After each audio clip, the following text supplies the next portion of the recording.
USSR का creation किया गया था 1922 में 1917 में हुए रशियन रेवोल्यूशन के बाद, जो मिलकर बना था 15 रिपब्लिक से। बट 1991 के बाद ये रिपब्लिक्स यूएसएसआर से अलग हो चुके थे। यूएसएसआर से अलग होने के बाद इन कंट्रीज में बहुत सी पॉलिटिकल और इकोनॉमिक प्रॉब्लम्स थी, जिन्हें सॉल्व करने के लिए यहाँ इम्प्लीमेंट की गई शॉक थेरेपी। बट इससे भी कुछ खास फायदा नहीं हुआ। बेसिकली यूएसएसआर के डिसइंटीग्रेशन के बाद भी कई सालों तक इन कंट्रीज में टेंशंस और कॉन्फ्लिक्ट बने रहे। बट क्वेश्चन ये है, ऐसा क्यों? तो यही हम जानेंगे आज के इस वीडियो में। तो चलिए कंटिन्यू करते हैं क्लास 12 की पॉलिटिकल साइंस के chapter 1, the end of bipolarity. Tensions and conflicts. Republics जो कभी यूएसएसआर में शामिल हुआ करते थे, इन रिपब्लिक्स में कई सालों तक सिविल वॉर और इंसर्जेंसीज देखने को मिलती है, जो आज भी एग्जिस्ट करती है।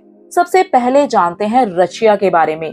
यहाँ के दो रिपब्लिक्स, चेचन्या एंड दागिस्तान, इन दो प्रोविंसेस में वायलेंट सेसेशनिस्ट मूवमेंट देखने को मिलता है।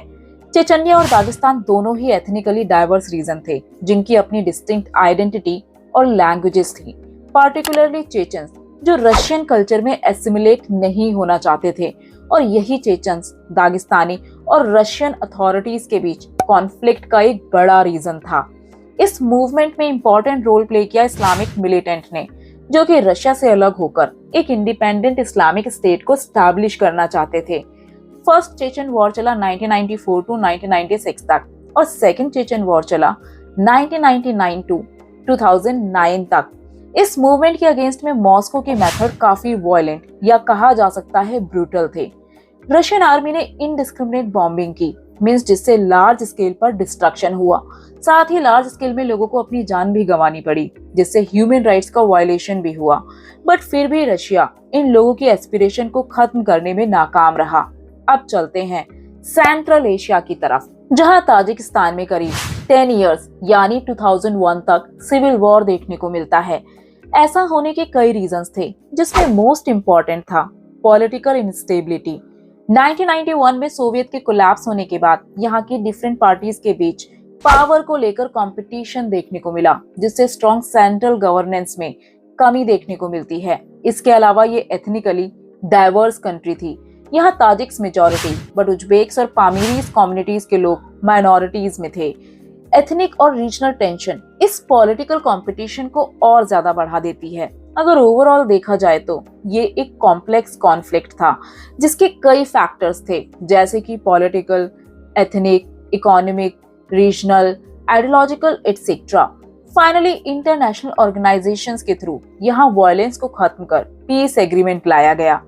Next is Azerbaijan. यहाँ कॉन्फ्लिक्ट का रीजन था एक प्रोविंस नागोर्नो काराबाख।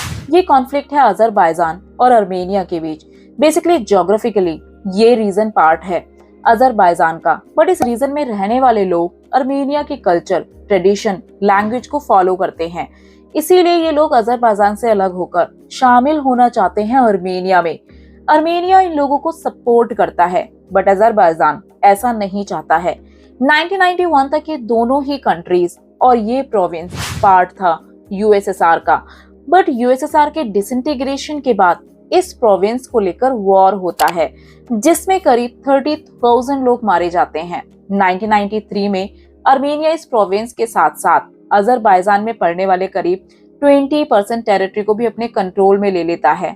1994 में रशिया इस वॉर में मीडिएटर का काम करता है, और फाइनली इस वॉर को रोक दिया जाता है। बट 2020 में अजरबैजान और आर्मेनिया में दोबारा वॉर शुरू हो जाता है, जो टेरिटरीज आर्मेनिया के कंट्रोल में थी। इस वॉर में अजरबैजान उस पर कंट्रोल कर लेता है। देन दिसंबर 2022 में अजरबैजान उस कॉरिडोर को भी ब्लॉक कर देता है, जिसके थ्रू आर्मेनिया इस प्रोविंस को हेल्प करता था। फाइनली इस टाइम पर यहाँ पूरा का पूरा कंट्रोल अजरबैजान का है। Next is Georgia. जॉर्जिया के दो प्रोविंस में भी इंडिपेंडेंस की डिमांड की जाती है, जिसका रिजल्ट था सिविल वॉर। इसके अलावा there are movements against existing regimes in Ukraine, Kyrgyzstan and Georgia. Means इन कंट्रीज में यहाँ की गवर्नमेंट के अगेंस्ट में भी मूवमेंट किए जाते हैं, और इन कंट्रीज और प्रोविंसेस के बीच अक्सर रिवर वाटर की शेयरिंग को लेकर भी डिस्प्यूट देखने को मिलता है। बेसिकली ये सारी सिचुएशन क्रिएट करती है इनस्टेबिलिटी, जो एक ऑर्डिनरी सिटीजन की लाइफ को और ज्यादा डिफिकल्ट बना देती हैं। अब बात करते हैं टेंशन्स और कॉन्फ्लिक्ट्स के अदर फैक्टर्स की, जैसे कि the central Asian republics are areas with vast hydrocarbon resources which have brought them economic benefit. Central Asian republics जो हाइड्रोकार्बन में काफी ज्यादा रिच हैं, अब इंटरनेशनल मार्केट में इनकी डिमांड काफी ज्यादा है और इसी को लेकर कंट्रीज के बीच में अक्सर डिस्प्यूट देखने को मिलता है, क्योंकि सेंट्रल एशिया आउटसाइड पावर्स और ऑयल कंपनीज के लिए एक जोन ऑफ कंपटीशन बन चुका है। हर कंट्री इन रिसोर्सेज को कंट्रोल करना चाहती है। अब आफ्टर 11 सितंबर 2001 ये वो डेट है जब यूएसए में वर्ल्ड ट्रेड सेंटर पर टेररिस्ट अटैक होता है और इस अटैक के बाद यूएसए सेंट्रल एशिया में अपना मिलिट्री बेस बनाना चाहता था, जिससे अमेरिका अफगानिस्तान और इराक में होने वाली टेररिस्ट एक्टिविटीज को खत्म कर सके। और इस वॉर के लिए अमेरिका को जरूरत थी बेसिस यानी टेरिटरीज और स्पेस की, जहां से अमेरिका अपने प्लेन्स को फ्लाई कर सके। इसके लिए अमेरिका सेंट्रल एशियन रिपब्लिक्स को पे करता है और इन कंट्रीज के स्पेस को यूज करता है। बट कहीं ना कहीं इस रीजन में पाए जाने वाले रिसोर्सेस पर भी यूएसए अपना कंट्रोल चाहता था। अब क्योंकि ये कंट्रीज रशिया के नियर बोर्ड मींस ज्योग्राफिकली काफी क्लोज थी, इसलिए रशिया को लगता था कि इन कंट्रीज पर उसका ज्यादा इन्फ्लुएंस हो, ना कि यूएसए का, जिस वजह से इस रीजन में और ज्यादा टेंशन और कॉन्फ्लिक्ट क्रिएट हो जाते हैं। इसके अलावा चाइना, जो इस रीजन में काफी ज्यादा इंटरेस्टेड था बिकॉज ऑफ ऑयल रिसोर्सेज। अब अगर देखा जाए तो चाइना की बाउंड्री भी इन सेंट्रल एशियन कंट्रीज से जुड़ी हुई है।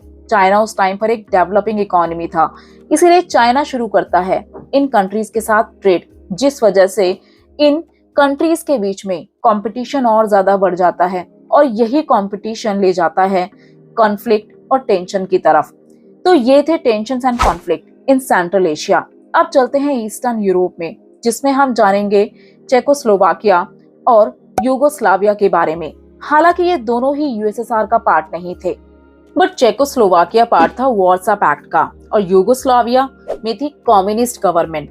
चेकोस्लाविया जो पीसफुली दो पार्ट्स में स्प्लिट हो गया और इन दोनों चेक और स्लोवाकिया ने पीसफुली अपने इंडिपेंडेंट नेशन बना लिए। अब आते हैं यूगोस्लाविया पर। इस कंट्री को वर्ल्ड वॉर 2 के बाद अलग अलग एथनिक ग्रुप्स को मिलाकर बनाया गया था, जो लंबे समय तक सस्टेन नहीं कर पाते हैं और इसी वजह से ये कई प्रोविंसेस में स्प्लिट हो जाता है, जैसे कि क्रोशिया, स्लोवेनिया, बोस्निया और हर्जेगोविना। ये सभी प्रोविंस खुद को यूगोस्लाविया से अलग होकर अपनी इंडिपेंडेंस को डिक्लेयर करते हैं। बेसिकली यूगोस्लाविया में डोमिनेट करते हैं सर्ब्स और ये लोग इस तरीके के स्प्लिट को अपोज करते थे, जिस वजह से बोस्निया में रहने वाले नॉन सर्ब्स पर अत्याचार किए गए।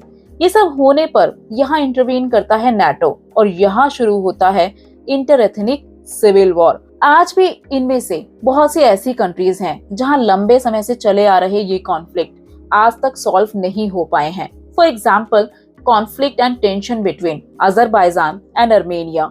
तो ये था हमारा topic tensions and conflicts. Next video में हम जानेंगे India and post communist countries के बारे में। Hope you like this video. For more, do like, share and don't forget to subscribe our channel.